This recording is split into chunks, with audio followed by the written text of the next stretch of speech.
The World Health Organization, or WHO, published the WHO Labour Care Guide, or LCG, and its user manual for skilled health personnel caring for pregnant women and their babies during labour and childbirth.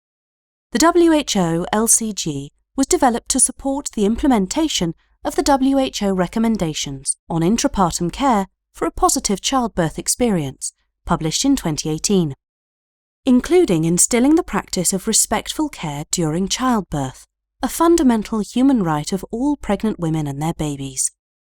The WHO LCG supports skilled health personnel to monitor the health and well-being of labouring women and their babies, and progress of labour, and make shared decisions on labour management.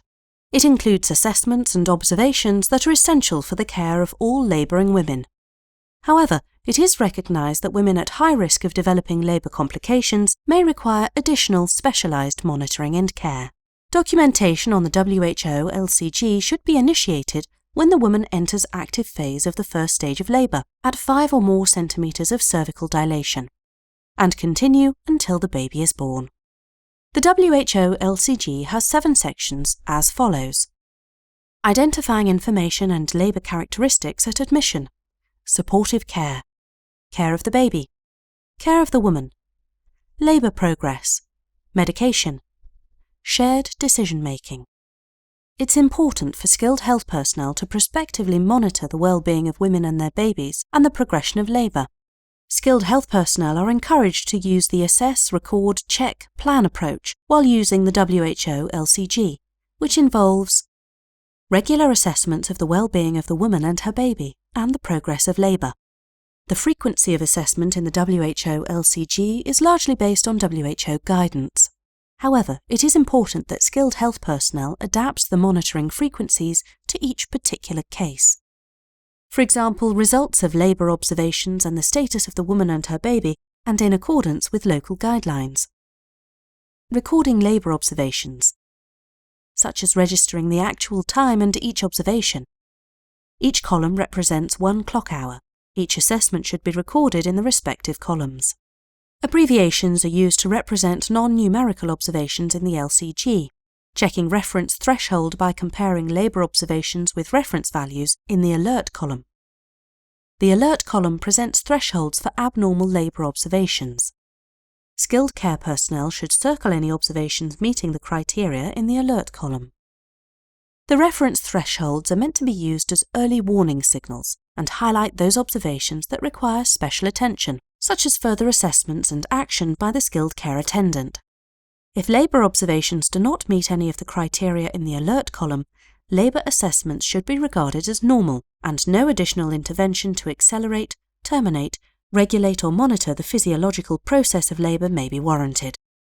Planning the management plan required, in consultation with the woman, and documenting accordingly. Clear explanations of procedures and their purpose should always be provided to each woman, using simple and culturally appropriate language. The findings of physical examinations should be explained to the woman and her companion, and the subsequent course of action made clear to enable shared decision-making. The decision to intervene during labour is primarily based on observation of a deviation from expected observations during these assessments. Now, let's see how to complete the WHO LCG. Section 1 captures the woman's name and key information that is needed to understand the baseline characteristics and risk status of the woman at the time of labour admission. Other important demographic and labour characteristics, such as the woman's age, blood type, referral status, and cause, can be included in the woman's medical record. Using the Labour Care Guide, skilled health personnel can improve women's comfort. This includes the choices of a companion, pharmacological and non-pharmacological pain relief, oral fluid and posture. The well-being of the baby is monitored by regular observation of baseline fetal heart rate, or FHR, and decelerations in FHR and of amniotic fluid, fetal position, moulding of the fetal head, and development of caput succedaneum. The woman's health and well-being are monitored on the LCG by regular observation of the pulse, blood pressure, temperature, and urine. Labour progress is recorded on the WHO LCG by regular observation of the frequency and duration of contractions, cervical dilation, and descent of the baby's head. Skilled health personnel must make consistent recordings of all types of medication used during labour.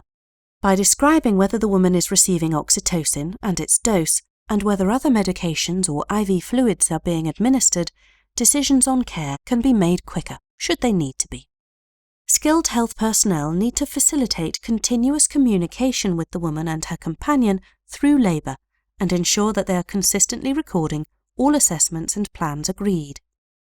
Correct use of the WHO LCG will improve care during labour and childbirth and the woman's experience of childbirth.